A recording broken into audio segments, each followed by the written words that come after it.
안녕하세요. 신현기입니다. 벌써 11주차 강의네요.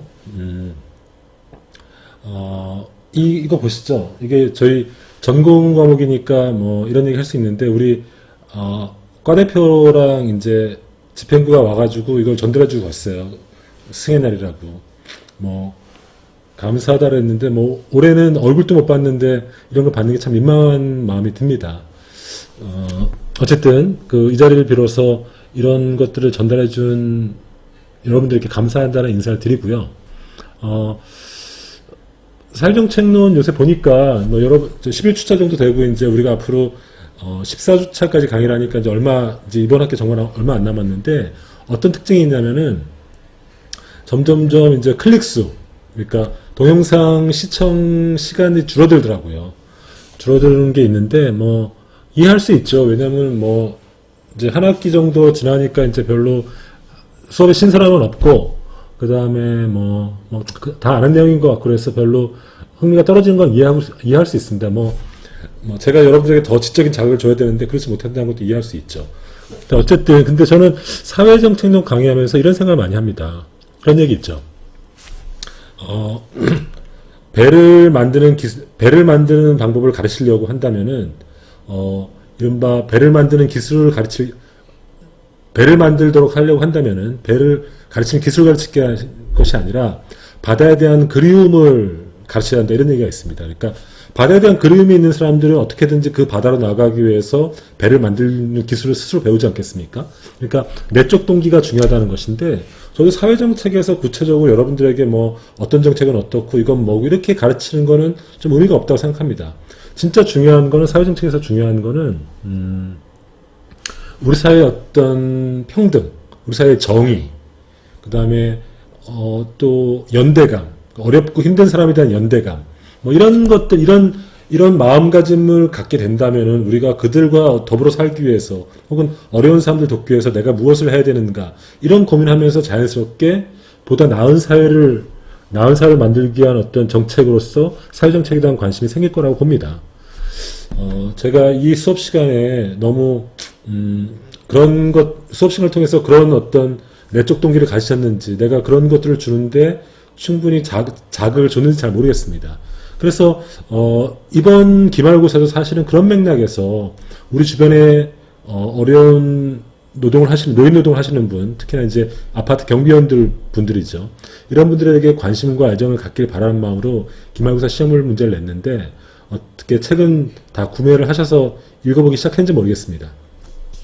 어쨌든 이번 주 강의할 거는 뭐냐면은 의료보험 제도입니다. 특히나 이번에 코로나19 사태 이후로 한국의 의료체제가 굉장히 선진적이고, 또 반대로 의료보험이 없는 미국은 정말 후진국이구나, 이런 것들이 조금 많이 알려졌는데, 한국의 의료보험은 어떤 특징이 있는지, 그 다음에 다른 나라 유형과 어떤 차이가 있는지 이런 걸 보고요.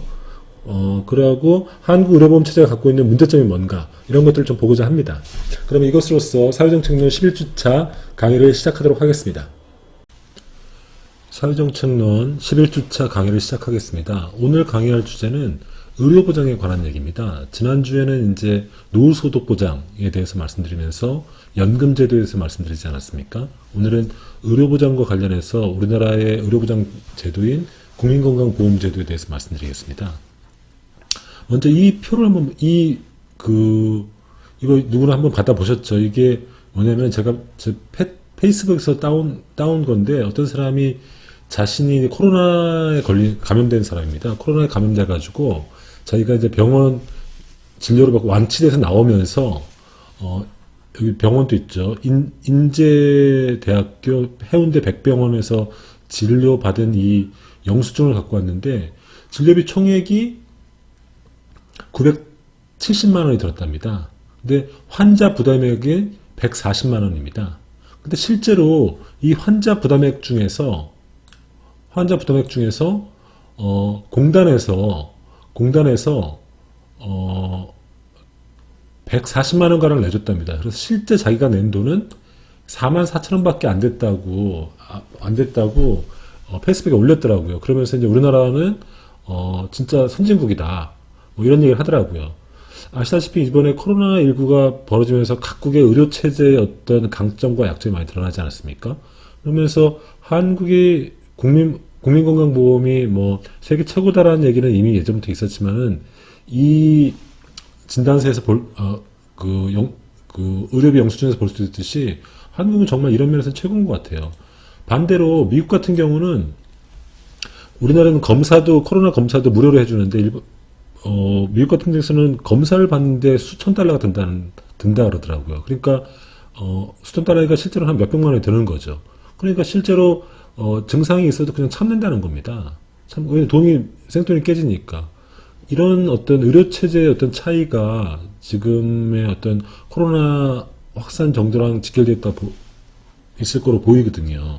그래서 한국의 의료보험 체제는 어떻게 운영되는지, 어떤 장점과 강점이 있는지, 다른 나라 비교해서 어떤 문제가 있는지, 그 다음에 우리나라 의료보험 체제가, 국민건강보험 체제가 갖고 있는 어떤 문제점은 뭔지, 이런 것들을 이번 시간에 좀 살펴보겠습니다.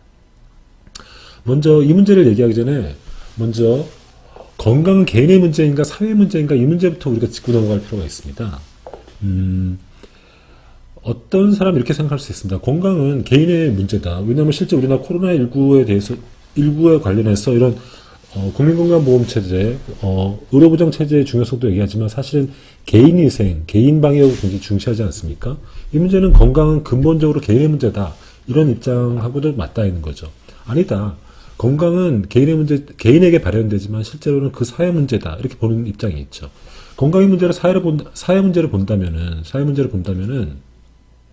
이 문제는 단순히 건강의 책임이 개인의 사회에 있다 이런 문제보다는 이 개인의 건강상에 나타나는 어떤 사회적인 문제, 즉 계급이라든지 지위라든지 혹은 어떤 그 사람이 처한 어떤 삶의 조건에 따라서 건강 불평등이 나타날 수 있다. 이런 문제라고 볼 수 있거든요. 그 문제를 한번 보시죠. 우리 건강이 얼마나 어떤 사회적인 문제인지, 즉 계급적인 문제를 잘 드러내는 게 바로 이 문제입니다. 이 사람의 몸속에 이쪽 부분에 부신이라는 게 있다고 합니다.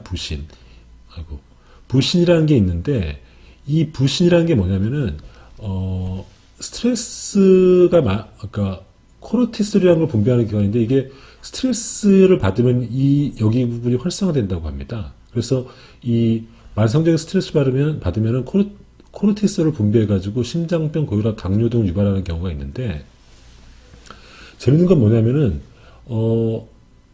20세기 이제 우리가 해부가 금지됐으니까 20세기 초반에 돼서 30년대 부자들의 몸을 해부를 해봤더니 이상하게 부신이 굉장히 위축되어 있는 걸 발견한 거예요. 그래서 왜 부자들은 이 스트레스성 부신이 굉장히 작을까? 이런 것들을 사람들이 굉장히 궁금해했죠. 근데 알고 봤더니 부자들의 부신이 특별히 작은 게 아니라 사실은 다른 사람의 부신이 컸던 겁니다. 무슨 말인가 하면은 원래 우리가 이제 의료가 발전할 때 사람의 몸을 해부를 해야 되는데, 원래 예전에는 해부를 거의 못했습니다. 19세기 후반까지만 하더라도. 그러니까 의료 발전을 위해서 해부를 하는 사람들은 주로 가난한 사람들, 노동자들의 몸을 주로 해부를 했죠. 혹은 무연고자들, 이런 사람들의 몸을 해부를 했죠. 근데 이런 사람들을 해부를 해봤더니 부신이라는 부분을 봤는데, 이 사람들은 평상시에 살아생전에 어렵게 살았기 때문에 스트레스를 많이 받았지 않았겠습니까? 그러니까 정상인보다 굉장히 부신이 컸던 거죠.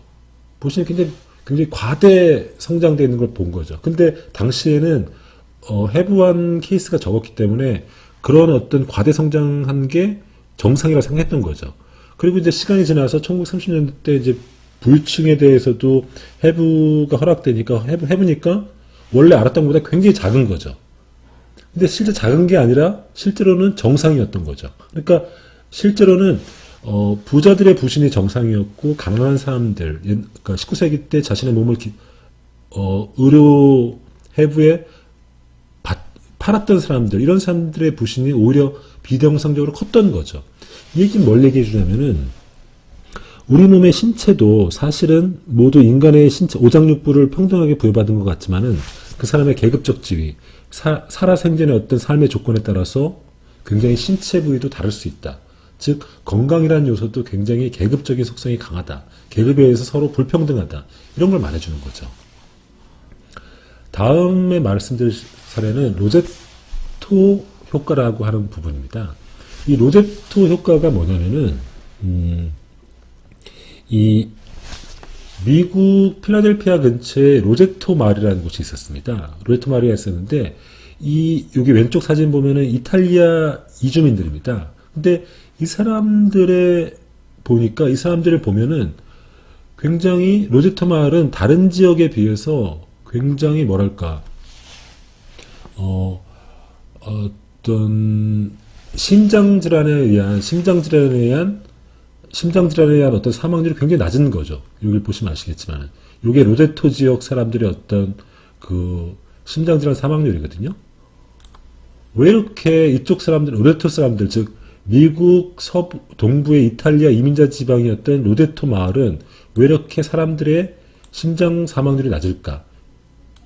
이게 이제 사람들의 관심사였죠. 그래서 이게 로제토 효과라는 겁니다. 그리고 이 사람들이 특별히 어떤 심장 사망률, 남성들의 심장 사망률이 낮았던 거는 이 사람들이 살고 있던 어떤 삶의 공간, 그 사람들이 둘러싼 사회의 어떤 특성과 관련이 있었다는 거죠. 이 문제를 한번 동영상 한번 보시고 말씀하시죠.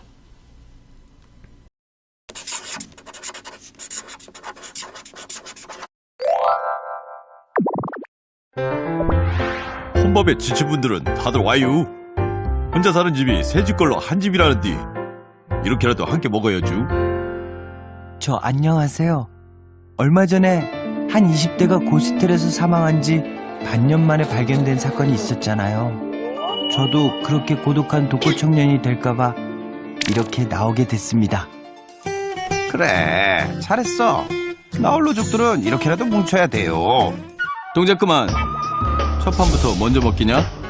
그래, 한 입만 먹으려고 했지. 얌마, 이봉숙이 밥 가져와라. 에이 브라더, 이건 무슨 시츄에이션? 이제는 각자 도생 시대지. 혼자 살 길을 찾아봐야 하는 시대라고. 아무리 나홀로 시대라고 해도 1인 가구들의 공동체는 필요하다고요.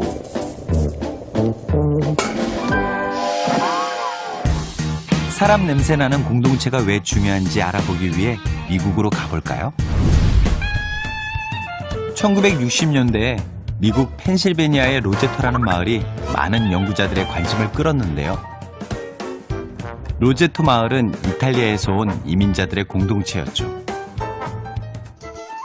그런데 로제토에서는 유달리 심장병으로 사망하는 사람들의 숫자가 적었습니다. 이웃에 위치한 방고 마을 또한 로제토 마을과 같은 식수원에서 물을 공급받고 같은 병원에서 치료받으며 같은 이탈리아 이민자들로 구성된 마을이었죠. 하지만 로제토 주민들의 심장병 사망률은 방고의 절반도 되지 않았습니다. 에이, 올리브 기름 때문이라고 하는 거 아니에요? 그러면 솔직히 재미없죠. 당연히 연구자들은 식단부터 살펴봤습니다. 그런데 의외로 로제토 사람들은 지방 섭취가 많았고 술과 담배를 즐기며 비만인 사람들이 꽤 많았죠. 그런데도 심장마비 사망률뿐 아니라 알코올이나 약물 중독자도 거의 없었고 자살률과 범죄율도 매우 낮았습니다. 의사였던 스튜어트 우프 박사는 로제토 마을의 사망률이 낮은 이유를 긴 시간 관찰하고 분석해 왔는데요. 그가 발견한 로제토 마을의 비밀은 그들 특유의 생활 방식에 있었습니다. 로제토 마을 여자들은 하루 종일 블라우스 공장에서 재봉 일을 하고 남자들은 채석장에서 일했지만 이웃과의 친밀한 유대 관계를 유지했죠.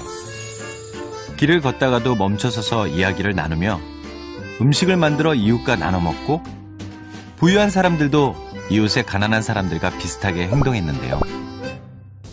이들에게는 위기에 처했을 때 마을 공동체가 보호해 줄 거라는 확신이 있었죠. 이런 공동체적 요인이 건강에 좋은 영향을 미치는 현상을 로제토 효과라고 부릅니다. 그러니까 그 묻지도 따지도 말고 가족들하고 함께 살래도 못난 놈.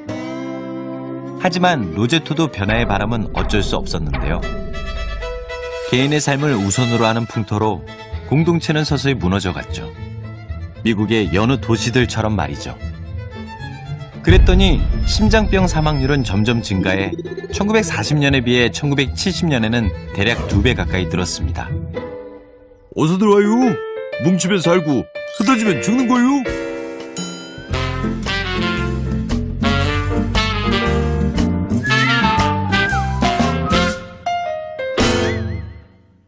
혼밥에 지친 분들은 다들 와요. 그래, 한 입만 먹으려고 했지. 얌마, 이봉숙이 밥 가져와라. 그래, 잘했어. 나홀로족들은 이렇게라도 뭉쳐야 돼요. 에이 브라더, 이건 무슨 시츄에이션? 그러니까 그 묻지도 따지도 말고 가족들하고 함께 살래도 못난 놈. 동영상 잘 보셨습니까? 뭡니까? 이 로제트 사람 마을 사람들이 심장병으로 죽는 비율이 특히 낮았던 거는 이 마을 공동체가 갖고 있는 어떤 공동체성이라는 거죠. 그러니까 요즘 표현으로 하면 이른바 사회적 자본이라는 개념이죠. 이 마을은 특별히 사회적 자본이 많은 거죠. 서로 어려운 일이 있을 때 서로 도와주고 공동체의 소속감이 높고 이런 것들이 그들에게 그들의 수명에 영향을 줬다는 거죠. 건강에. 그렇지 않습니까? 이건 역시 개인의 건강이라는 것들이 알고 보면 굉장히 사회적인 현상일 수 있다는 것들을 보여주는 좋은 사례라고 생각합니다. 즉 건강 지금까지 봤듯이 부신의 사례라든지 로제트 마을의 사례라든지 개인의 건강이 사회적 문제라고 한다면은 그 개인의 건강을 책임지는 것도 어떤 의미에서는 개인뿐만 아니라 사회에도 있다고 우리가 얘기할 수 있는 거죠. 이런 것의 바탕에서 이른바 우리가 개인의 건강을 사회가 책임지는 이런 문제를 우리가 고민하게 되는 거죠. 그러면 처음에 문제로 돌아와서 왜 한국에서는 그렇게 코로나19 진찰을 받아도 개인 부담금이 0원밖에 안 나올까? 이게 한국 건강보험의 우수함이라는 건데 한국 건강보험이 어떻게 운영되는지 한번 보시죠. 일단 한국에 우리가 이제 개인이 병이 걸렸을 때 우리가 병원과 이렇게 거래를 합니다. 그러니까 병원의 서비스를 받는 거죠. 근데 보험이 없는 상태에서 이렇게 개인과 병원이 거래하면은 서비스를 받고 의료비를 지출해야 되죠. 근데 이럴 경우에 굉장히 개인의 위험 부담이 크다는 거 아닙니까? 만약에 이제 암이라든지 이런 병에 걸리면은 이때 내야 될 돈이 거의 수천만 원대에 달하니까 개인이 파산할 수 있지 않습니까? 그러니까 평상시에 국가가 보험료를 걷어두는 거죠. 그죠? 이게 이제 보험료를 걷는 겁니다. 우리나라는 국민건강보험공단에서 개인에게 이렇게 보험료를 일정에 걷어놓죠. 그리고 이때 보험료는 사실은 이제 정률로 걷거든요. 우리나라 이게 매년 보험료가 올라가는데 지금 올해는 제가 한 6.8% 정도로 알고 있는데 부자든 가난한 사람들 동일한 정률로 냅니다. 같은 비율로. 그러니까 부자들이 더 많은 보험료를 내게 되는 거죠. 그리고 가난한 사람들은 소득이 적으니까 같은 정률을 내더라도 보험료가 작아지는 거죠. 거기다가 직장가입자는 회사도 여기다가 반반씩 내니까 이 보험료가 쌓이는 거죠. 그러니까 이 보험료의 원리는 뭐냐면은 아픈 사람 모두가 돈을 내고 아프지 않은 사람들의 보험료를 아픈 사람에게 이전하는, 그러니까 일정하게 소득 재분배 효과가 있는 거고 그 다음에 그 사회의 건강을 사회 전체가 책임지는 이런 효과가 있는 거죠. 이때 모든 개인은 의무가입입니다. 국민건강보험의 의무가입 제도입니다. 모두가 가입해야 됩니다.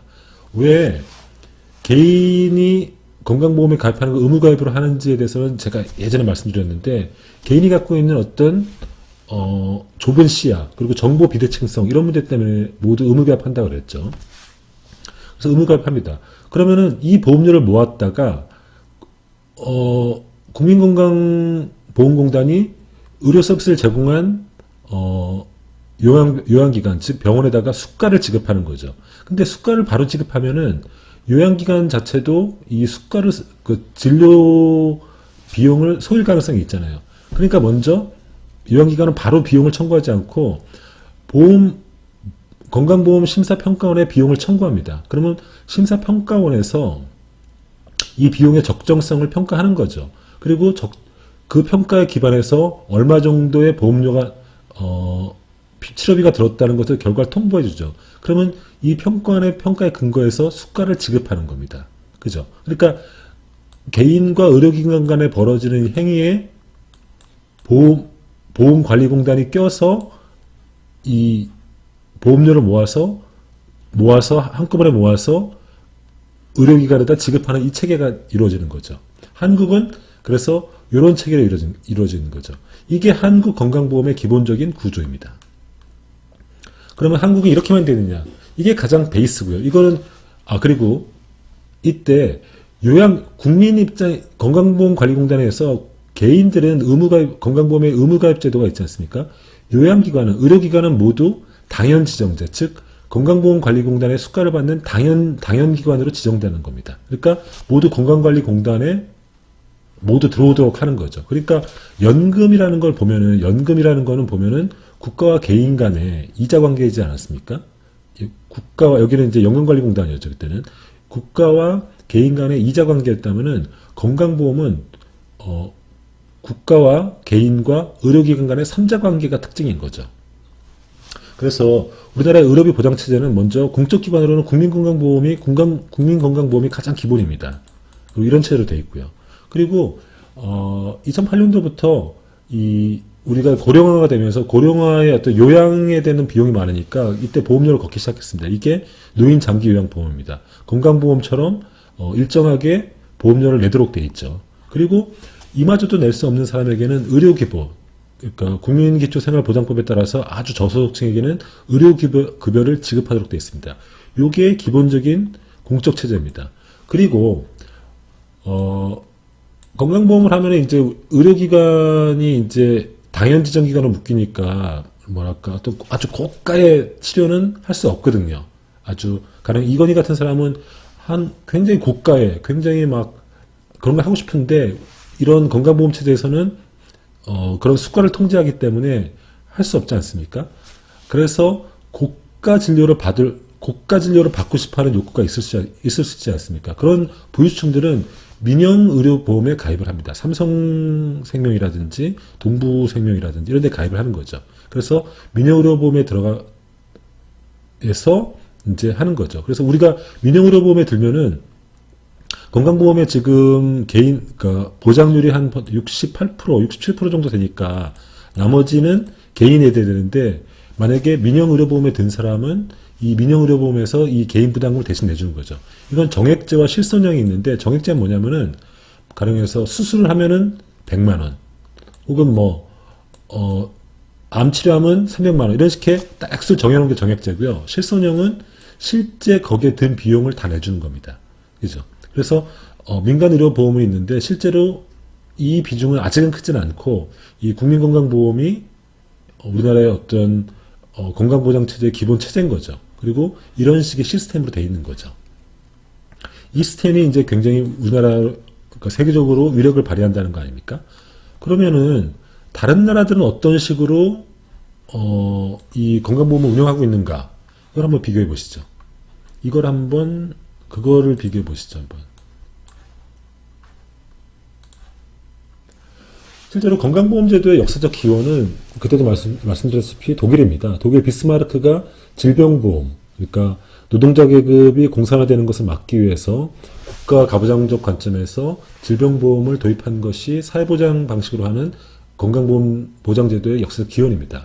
이때 비스마르크가 도입한 거는 사회보장 방식인데 완전히 국가가 무상으로, 즉 조세로서 재원을 마련해서 국민에게 무상으로 하는 방식이 있는데 이것의 효시는 영국의 NHS라는 National Health Service라는 이게 이제 비버리지 보고서에서 처음 제안됐고 그때도 말씀드렸다시피 2차 대전이 끝난 다음에 노동당 정부가 들어오면서 영국이 1945년에 도입한 제도거든요. 영국인들이 굉장히 자부심을 갖고 있는 제도입니다. 그래서 여기서는 이제 완전히 무상의료 제도인 거죠. 그래서 이 무상의료 방식은 영국이 효시입니다. 그래서 크게 각국의 건강보험 체제를 보면은 국가가 보장하는 방식과 그냥 개인에게 맡기는 방식이 있습니다. 이렇게.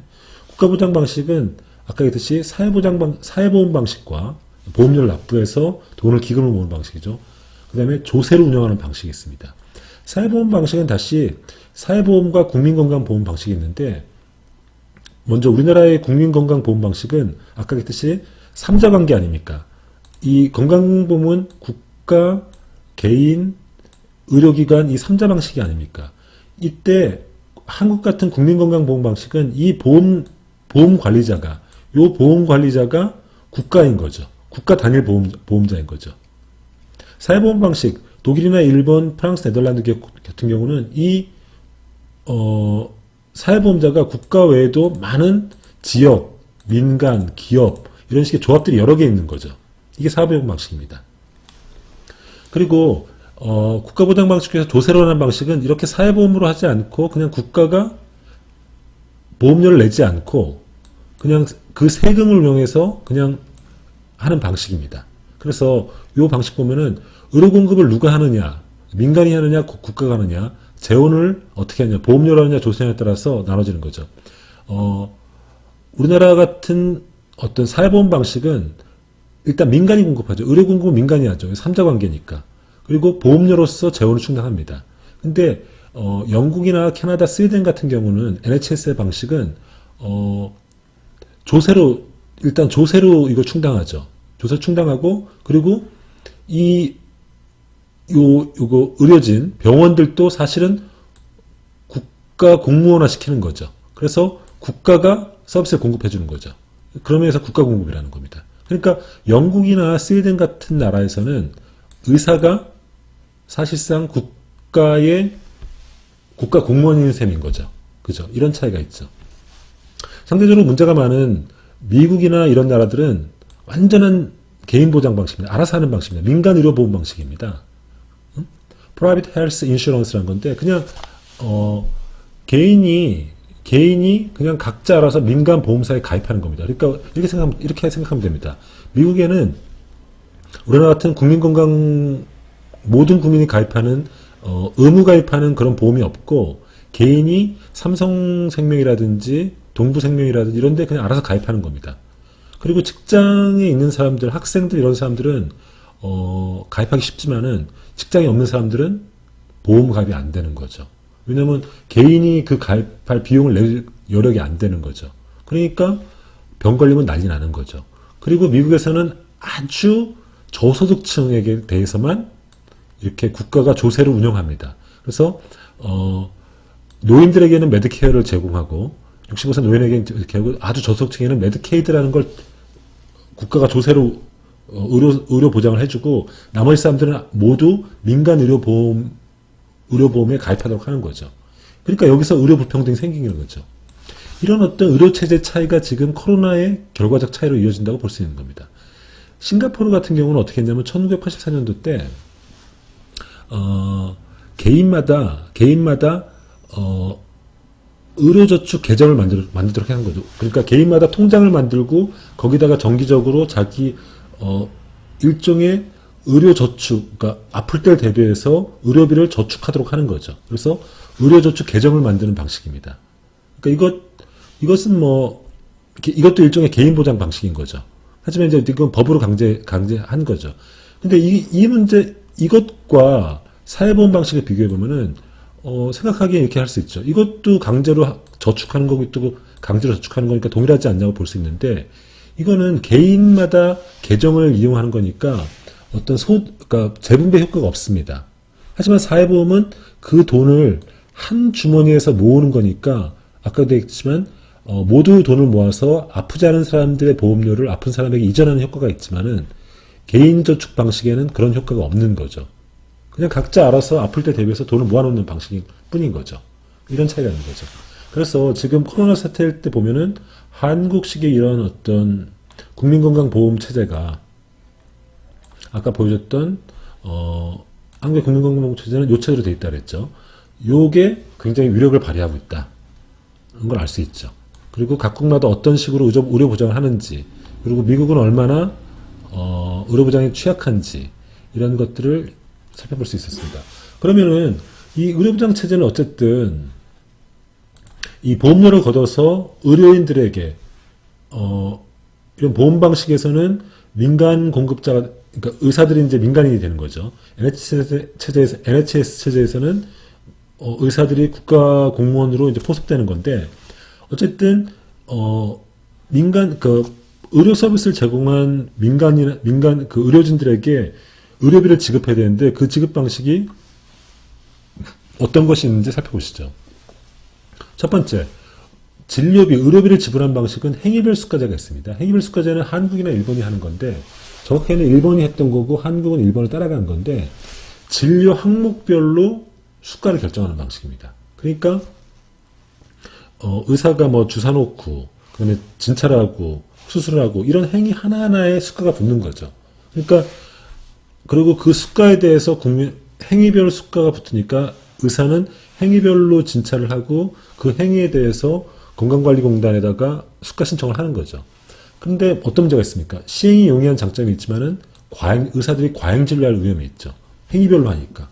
그래서 이런 행위별 수가제가 의료비 폭증의 주요 원인이 되기 때문에 포괄수가제, 즉 동일한 질병은 어떤 몇 가지 행위를 가령 우리나라는 그러니까 7가지 97년도부터 7가지 질병군에 대해서는 포괄수가제, 즉 아무리 많은 행위를 하더라도 정해진 수가만 주도록 이렇게 정해놨거든요. 시범 실시를 하고 있는데 장점은 뭐가 있냐면 과잉진료를 예방할 수 있죠. 근데 의사들은 어떤 질병군에 대해서는 뭐 치질 이런 것도 포함됐을 겁니다. 치질을 만약에 수료했을 때 아무리 내가 여러 가지 의료 행위를 하더라도 그 수가가 정해져 있으니까 의료 수준이 하향해야 될 우려가 있는 거죠. 하지만은 지금 우리나라는 행위별 수가제에 따른 어떤 의료비 폭증의 문제가 있거든요. 그래서 포괄수가제로 옮겨가려고 하는 추세에 있습니다. 의료비 지불 방식의 또 다른 방식은 인두불제가 있습니다. 이건 영국에서 하고 있는 건데 이건 뭐냐면은 영국은 이렇게 돼 있습니다. 그러니까 NHS 체제라고 그랬지 않습니까? 먼저 지역 단위로 동네 의사, 그러니까 동네 주치의가 있습니다. 그리고 국가랑 계약을 맺습니다. 보통은 한 2,000에서 3,000명 정도를 이 사람이 담당하는데, 자기가, 요 동네 주치를 하면서 자기가, 진료한 사람 수 곱하기, 그 다음에 사람 수당 그 진료비를 곱해서 돈을 받는 방식이죠. 그래서 사람 수당 받는 데서 인두불제는 겁니다. 등록된 인원만큼 보수를 받고 일정 기간 서비스를 하는 거죠. 그래서 영국식 이런 체제는 의료비를, 그러니까 의사 입장에서는 나는 어차피 등록된 인원만큼만 의료수 곱하기 그 1인당 의료비만큼만 돈을 받으니까 과잉진료될 우려가 없죠. 하지만은 의사는 내가 1년 동안 받는 금액은 정해져 있으니까 의료 서비스 수준이 하향될 우려가 있는 거죠. 그리고 총액계약제는 뭐냐면은 독일과 대만식으로 하는 건데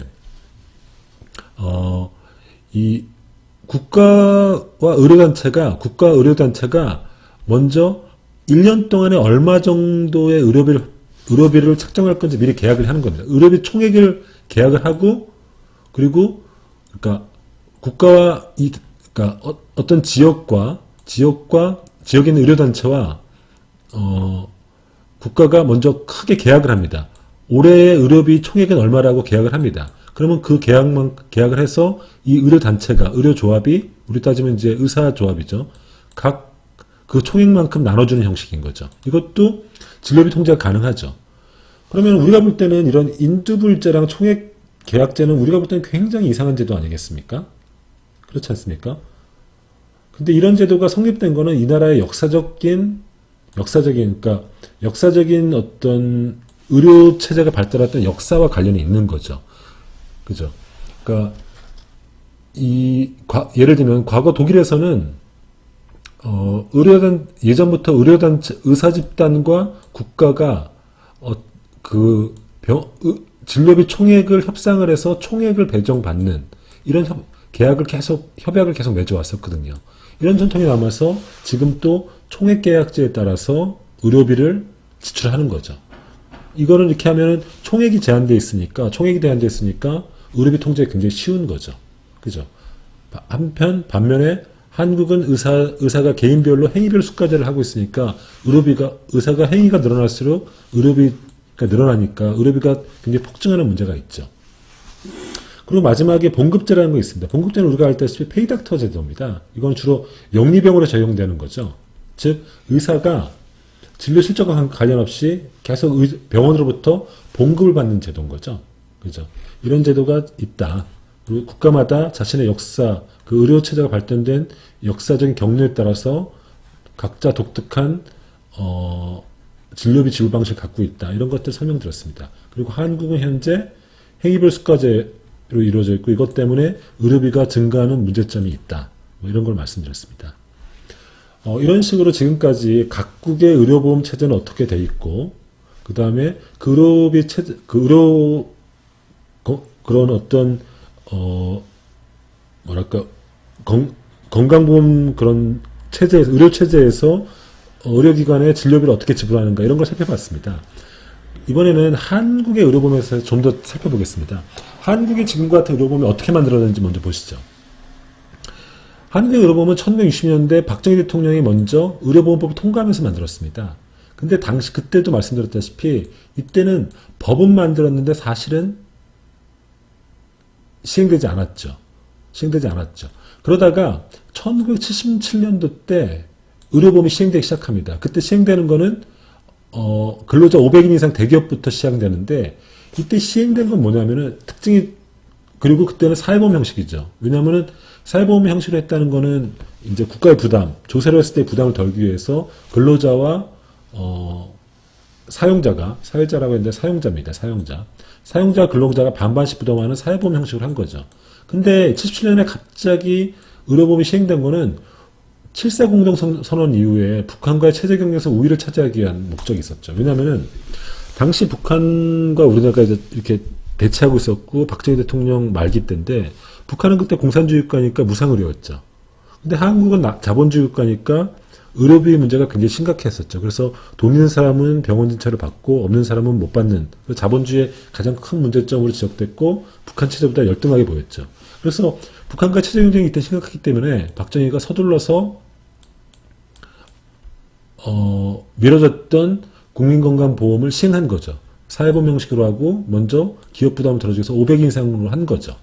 그리고 기업 입장에서도 굉장히 좋았습니다. 왜냐하면은 기업 입장에서는 이 건강보험을 사내복지처럼 사용할 수 있었거든요. 그래서 근로자의 조직 충성도를 높일 수 있는 수단이 될 수 있었고, 그리고 이 사내에 적립된 의료보험 그 기금을 투자 지원으로 활용할 수 있었기 때문에 기업 입장에서도 굉장히 선호됐죠.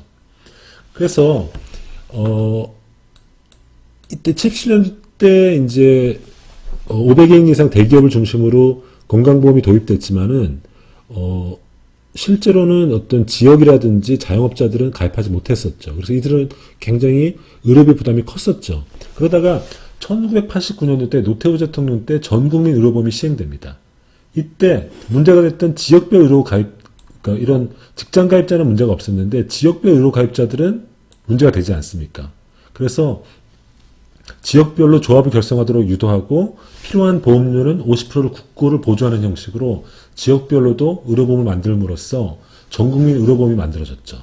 그래서 제도 도입 12년 만에 이때부터 이때까지 12년 만에 전국민 의료보험이 가능해졌죠. 근데 문제는 뭐냐면은 생각해 보십시오. 직장 의료보험 의료조합이 있고 지역 의료조합이 있고 그리고 직장 사이에서도 대기업과 중소기업이 있고 이러면서 의료보험 조합 간의 불평등이 굉장히 심했죠. 그래서 이걸 해결하기 위해서 당시에 230개의 조합을 단일 조합으로 통일해서 지금과 같은 국민건강보험공단으로 통일하는 작업이 이루어집니다. 그러니까 아까 쉽게 얘기하면은 과거에는 SHI, 독일식 같은 여러 조합으로 여러 조합을 가진 사회조합이 됐다가 NHS로 즉 하나의 조합으로 이 보험이 통합되는 거죠. 그러니까 우리나라 국민은 모두 국민건강보험공단에다가 보험료를 납부하고 여기로부터 의료비가 지출되는 이런 식의 체제가 만들어진 거죠. 이 체제가 굉장히 우수하다는 거 아닙니까? 여러 가지로 우수한데 일단 조합 간의 불평등이 없죠. 그리고 모든 국민이 돈을 내고 아프지 않은 사람들의 보험료를 아픈 사람에게 이전하는 소득 재분배 효과가 있고 또 한편으로는 우리나라는 정률로 냅니다. 정률로 즉 임금이 많은 사람도 임금이 적은 사람도 자기 소득의 일정 부분을 내도록 돼 있으니까 돈 많은 사람들이 많이 내게 돼 있죠.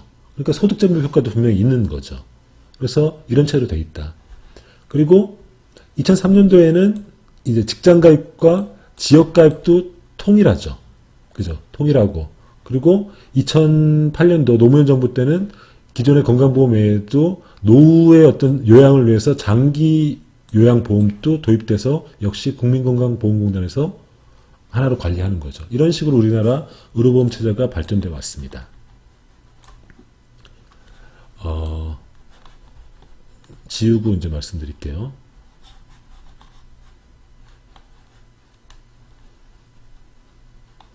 그러면은 다음에 말씀드릴 거는 그럼 우리나라 건강보험은 어떻게 재원을 마련하느냐? 우리나라 건강보험 재원을 어떻게 마련하느냐? 물론 이제 기본적으로 보험 방식입니다. 보험 방식이지만은 보험으로만 충당하는 건 아니고 먼저 일반 조세와 목적세로 지금 우리나라가 교육세, 방위세, 농특세에 보건세를 일정의 보건세가 포함되어 있고 담뱃값에 국민건강 증진 기금이 포함되어 있습니다. 그래서 조세와 목적세인 기금 합쳐서 건강보험 지출의 한 15% 정도를 지원해 줍니다. 그리고 아다시피 이제 사회보험 방식으로 이제 보험료를 걷죠. 직장가입자 같은 경우 보험료가 매년 조금씩 조정되는데 올해는 6.67%더라고요. 그러니까 내 소득의 6.67%를 보험을 내는 거죠. 그리고 직장가입자는 사용자, 즉 기업도 동일한 세금을 동일한 보험료를 같이 내는 거죠. 그죠? 그리고 이건 아까도 말씀드렸다시피 정률입니다. 정률이니까 내 소득에 똑같이 6.67% 더해서 내는 거죠. 지역가입자는 어떻게 하냐면은 지역가입자는 이제 자산과 소득을 합쳐서 점수를 매깁니다. 그 점수당 일정 금액을 곱하는 방식이죠. 이 금액이 매년 늘어나고 있는 거죠. 이런 식으로 조정이 되는 거죠. 그래서 올해는 내 점수가 만약에 300점이다 하면은 300점 곱하기 195원을 곱해서 나의 보험료가 계산되는 거죠. 그죠? 이런 식으로 하고 이런 식으로 이제 보험료, 아까 얘기했듯이 직장 가입자에게 또는 고용주 부담이 있는 거죠. 이걸로 이제 보험 재원을 조달하는 거죠.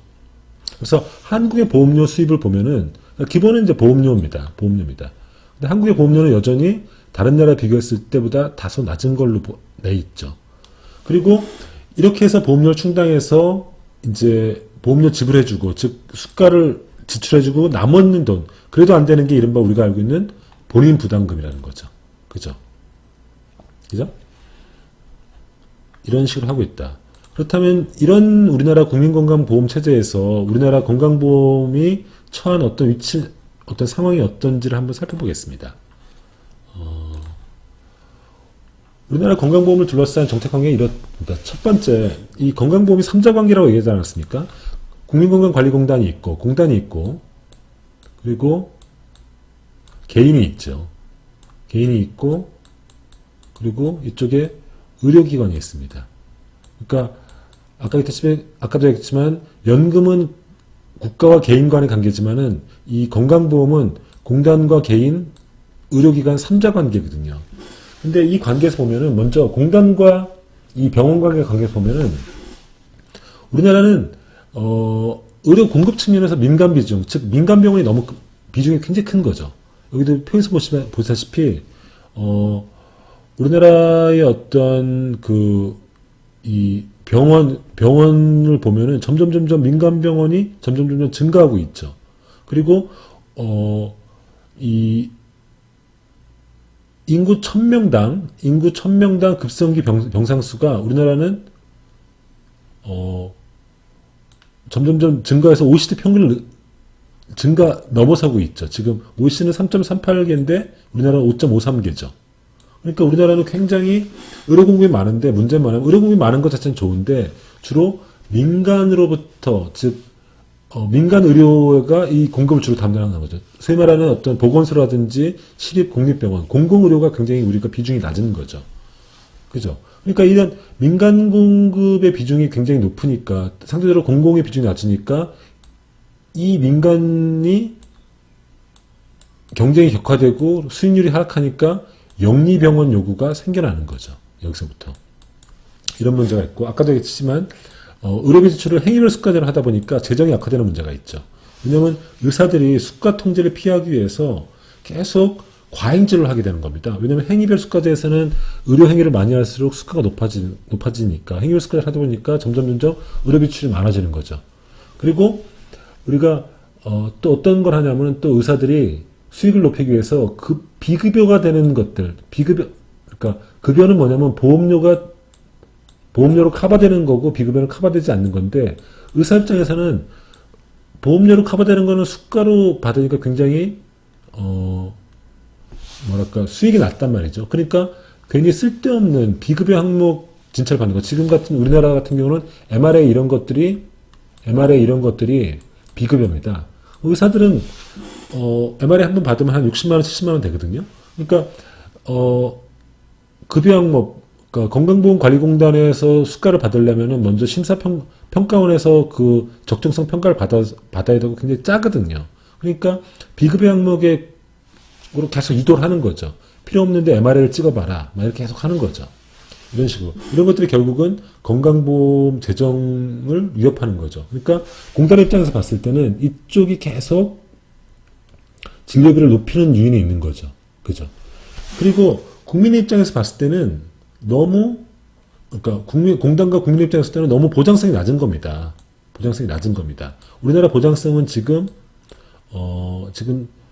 70%가 안 되고 OECD 평균보다 낮은 걸로 돼 있거든요. 그러니까 보장성이 낮다는 거는 건강보험으로 커버가 안 되는 거예요. 커버가 안 되는 비용이 너무 많은 거죠. 그죠? 그러니까 개인 부담금이 너무 많은 거예요. 그죠?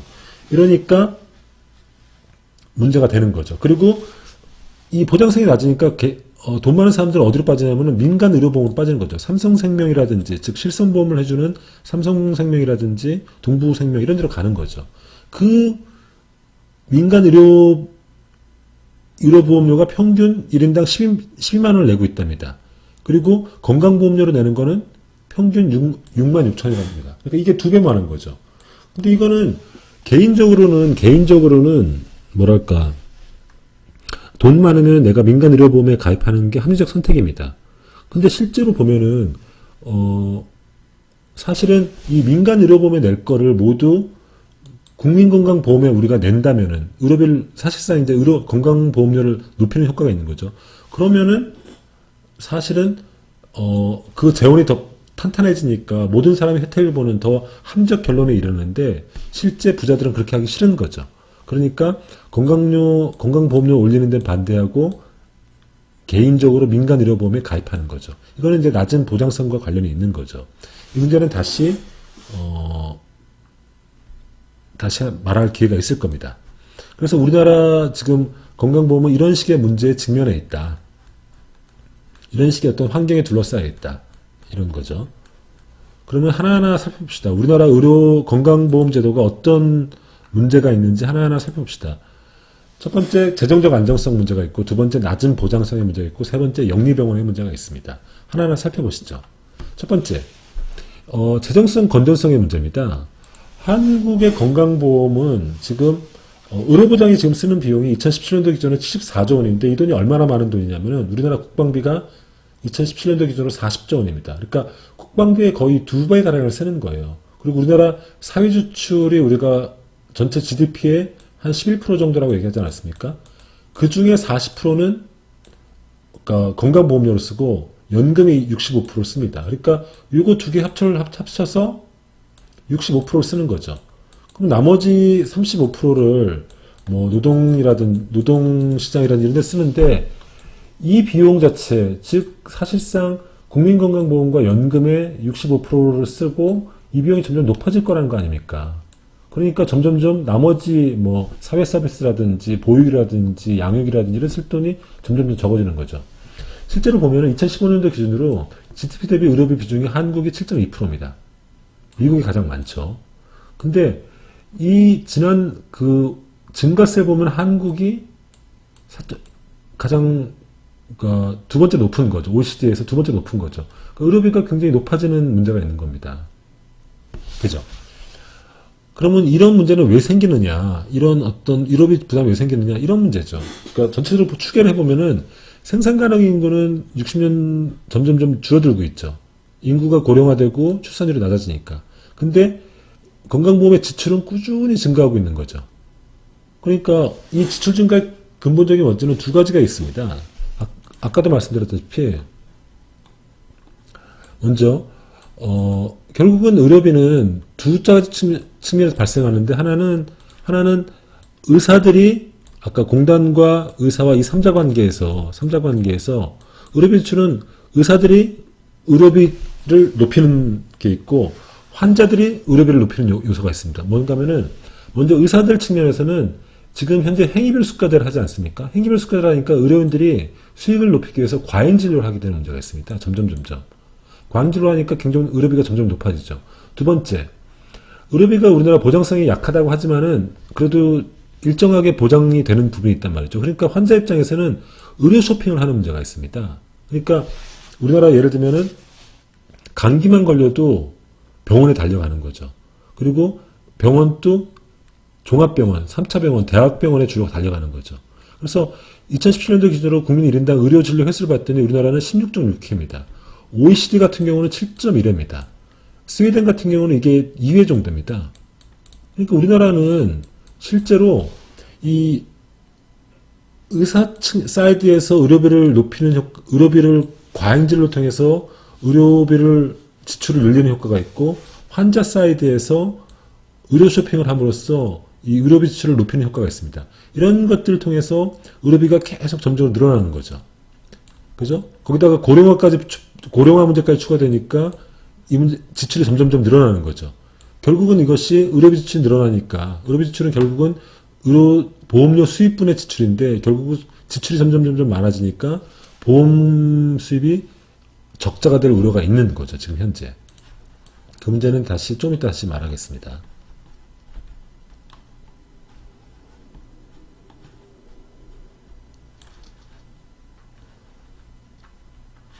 그래서 지금 이제 의료비 이런 식으로 이제 지출이 많아지니까 이런 것들이 살짝 쟁점이 되는 거죠. 한국의 보험이 워낙 좋으니까 외국인들도 와서 건보를 축내는 거죠. 그 다음에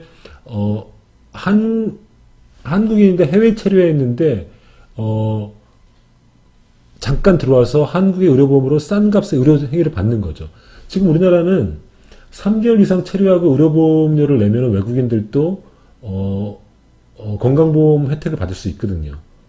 그러니까 특히나 한국의 어떤 의사들의 수준도 굉장히 높고 그 다음에 의료보험이 잘 돼 있으니까 굉장히 저렴한 가격에 굉장히 양질의 의료 서비스를 받을 수 있단 말이죠. 그리고 3개월만 체류하고 3개월만 납부하면 그 혜택을 받을 수 있으니까 외국인들, 한국이지만 해외 체류하는 사람들이 이런 식으로 와서 의료 재정을 축낸다는 비판이 간간히 언론에 실리는데 앞으로 의료 재정이 점점 적자가 심각해지면은 이런 기사들이 더 자주 나올 가능성이 있는 거죠. 두 번째 문제는 낮은 보장성 문제입니다. 아까 이제 우리나라가 이제 국민들이 이제 뭐랄까 의료 쇼핑을 너무 많이 하는 문제가 있다고 했는데 그럼에도 불구하고 우리나라는 OECD를 기준으로 했을 때 가계가 부담하는 비율이 굉장히 높은 거죠.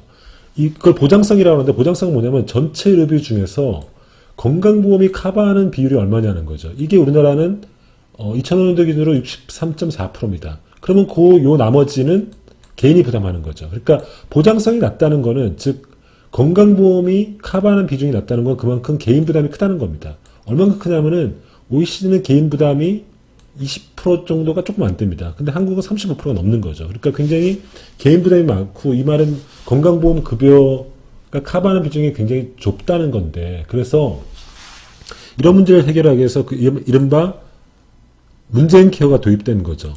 문재인 케어의 핵심은 뭐냐면은 이 문제입니다. 보장성을 2020년도까지 보장성을 70%까지 높이겠다는 겁니다.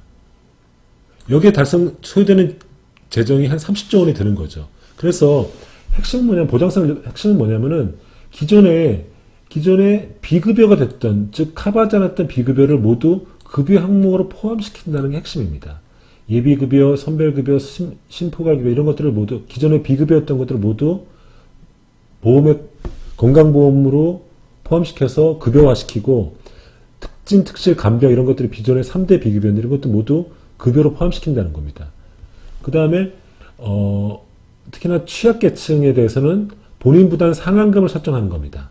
그러니까 이런 취약계층에 대해서는 일정 이상의 의료비용, 그러니까 진찰료가 100만 원 이상 나오면은, 예를 들어서 100만 원 이상 나오면은 100만 원 이상 내지 않도록 하는 거죠.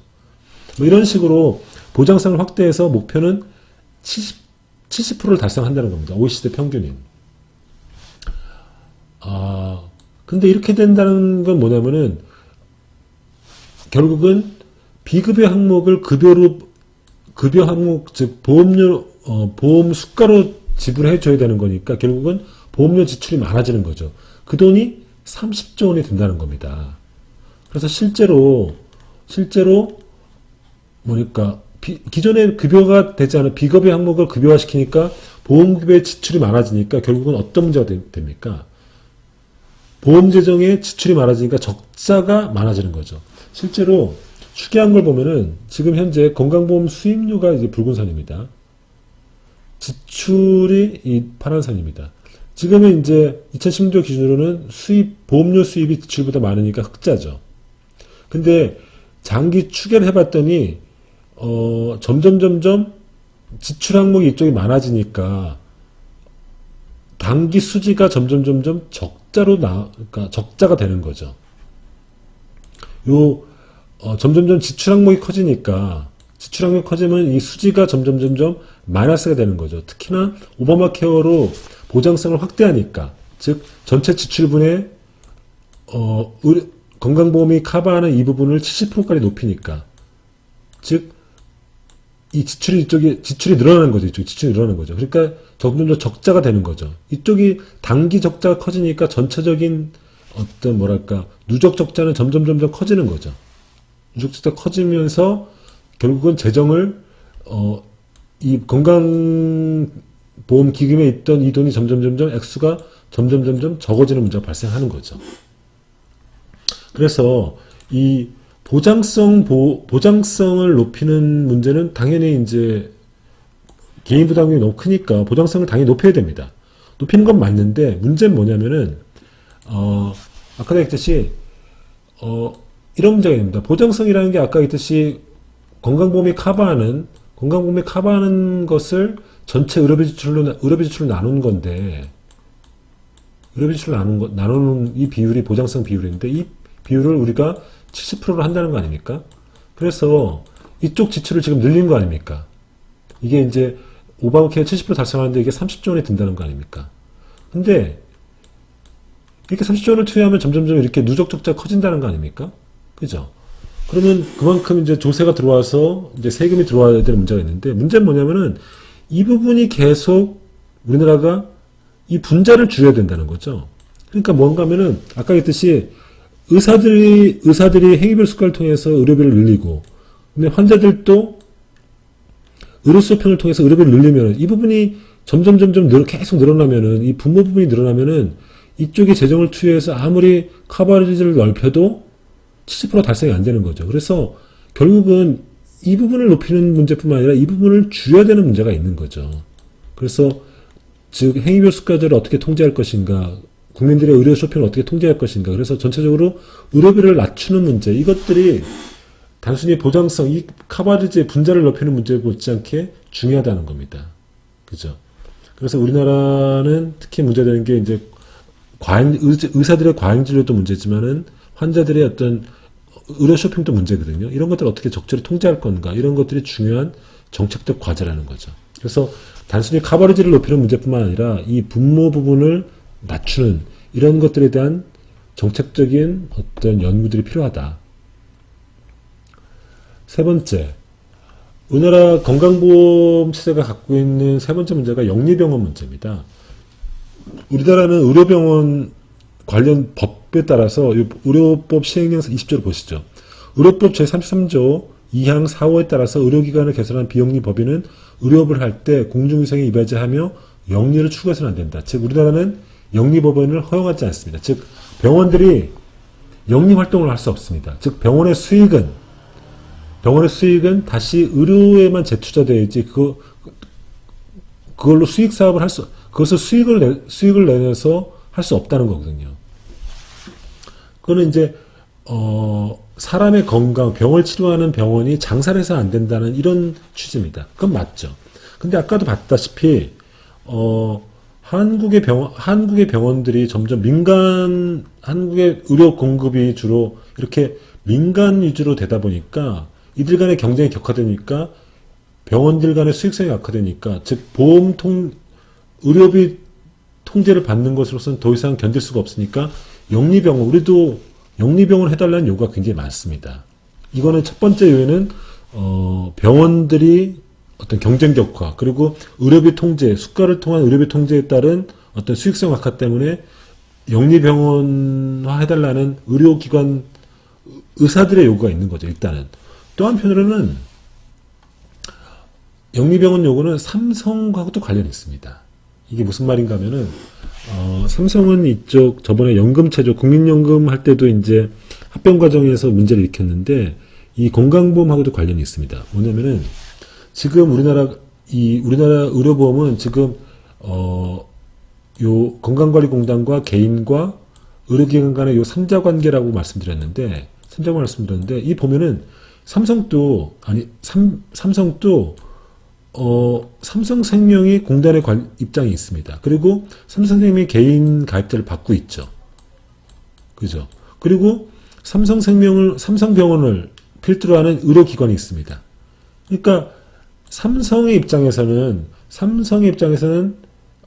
국민들로부터 삼성생명에 실손보험을 가입하고, 그리고 이 사람들이 삼성병원에서 서비스를 받으면은 삼성생명에서 보험료를 지급해주고, 삼성 자체적으로 이런 3자 체계를 구축하고 있는 거죠. 그죠? 그리고 삼성 연계 병원들을 밑에 거느리고 있는 거죠. 그러니까 삼성의 입장에서도 똑같은 이런 체제를 갖고 있는 거예요. 그러니까 삼성에서도 영리병원을 허락해주면은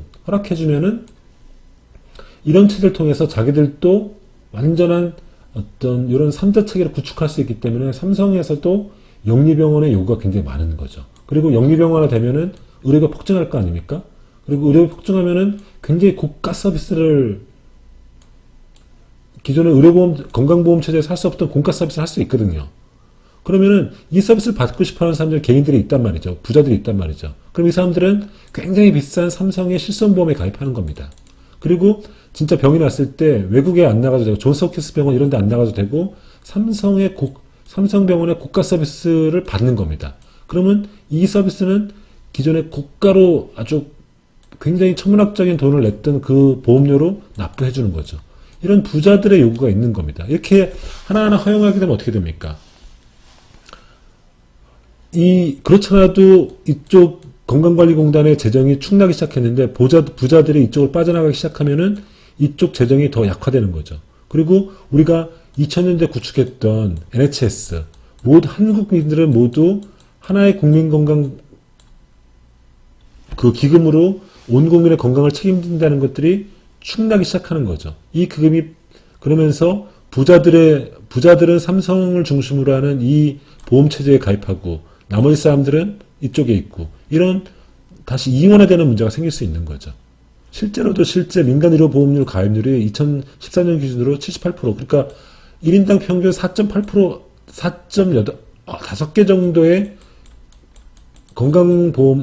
보험에 가입해 있는 형국이거든요. 그리고 월평균 28만 원을 낸다는 겁니다. 이미.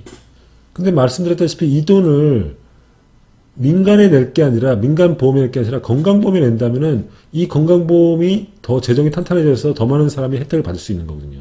근데 부자들은 이미 이쪽에 건강보험에는 조금만 내는 게 아니죠.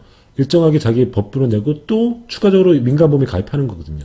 이원화될 수 있는 거거든요. 여기다가 민간병원까지 들어오면은 이런 체계가 만들어지면서 완전히 이원화될 가능성이 있죠. 그러면서 우리나라 국민건강보험 체제, 세계적으로 인정받는 국민건강 체제가 쪼개질 가능성이 있는 거죠. 그래서 지금 이런 쟁점이 있다. 이 것을 말씀드렸습니다.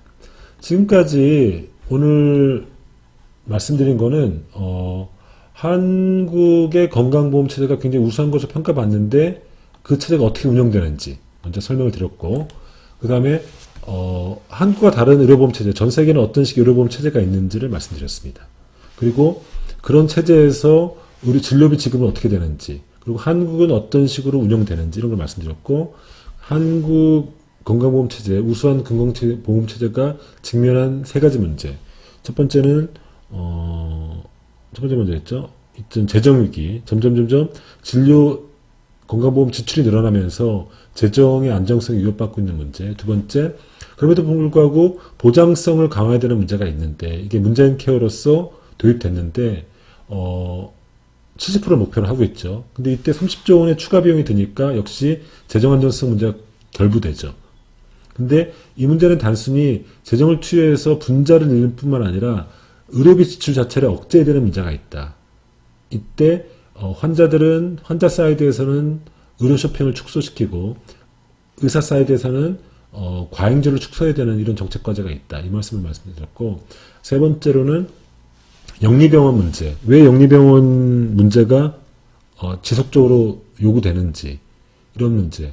그 문제를 우리나라의 의료체제가 민간 의료 중심으로 하다 보니까 이들의 경쟁이 격화되면서 영리병원의 요구가 생기고 있다. 그리고 삼성 같은 경우에 완전히 국민건강보험을 대체할 수 있는 완전한 어떤 체제를 갖고 있다. 뭐 이런 말씀을 드렸습니다. 다음 주에는 오늘은 이걸로써 강의를 마치고요. 다음 주에는 노동시장 정책, 노동정책, 그러니까 뭐 산재보험이라든지 최근에 얘기되고 있는 고용보험, 실업보험 이런 얘기를 하도록 하겠습니다.